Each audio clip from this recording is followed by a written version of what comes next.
Very good morning, ladies and gentlemen.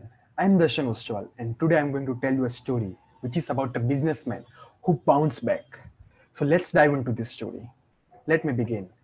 There was a businessman who was deep in debt and was unable to see a way out of the mess. Creditors were closing in on him, suppliers were demanding payment.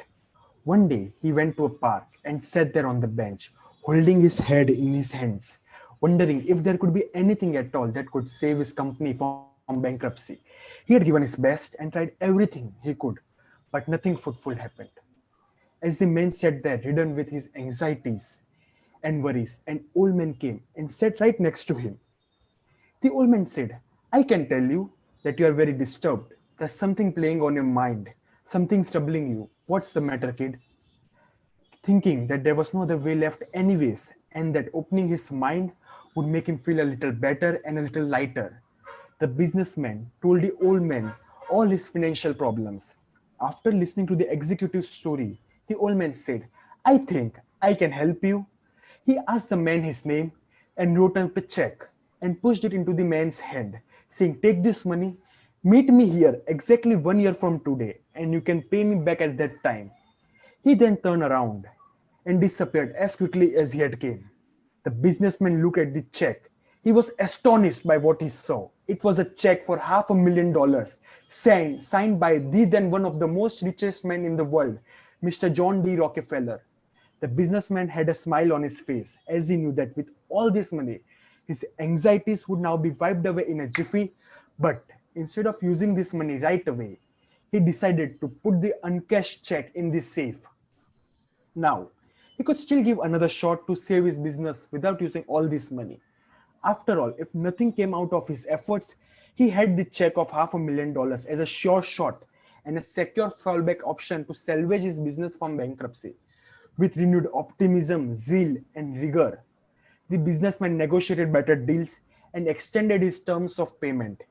He closed several big sales, and within a few months, he was completely out of debt without using a single penny from the check that he had got from Mr. Rockefeller. And his business was once again making money. Now, exactly 1 year later, he returned to the park with the uncashed check as the agreed upon time.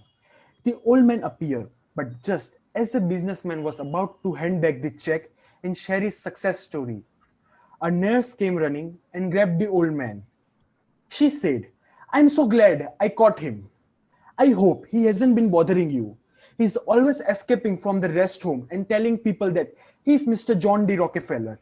And by saying this, she walked out, away, holding the man by his arm. The astonished businessman just stood there stunned by hearing what happened just now. All year long, he had been wheeling and dealing, buying and selling, convinced that he had a $500,000 behind him left. Suddenly, he realized that it wasn't the money, real or imagined, that had turned his life around. It was his newfound self confidence that had given him the power to achieve anything that he went after. Not too sure how true the story is, but isn't it a fact, ladies and gentlemen, that when we go through massive challenges, financially or emotionally, or relating to our health, we can end up feeling overwhelmed and helpless, sometimes to the extent of wanting to end our life. We feel drained, having exhausted all our resources financially and mentally. You know something, guys? What we need to fight that challenge is not so much of resources, but the confidence, the strength to fight it out. And that's exactly what we badly lack at that time. And then we have someone or something behind us that support can actually pull us through all the mess and bounce back to success with gratitude, experiences, realizations, and wisdom. So, guys, do you have your Mr. John D. Rockefeller? But trust me, it's definitely a good one to have a real one. And good to have it's always good to have a comeback rather than having just a setback. Thank you, everyone.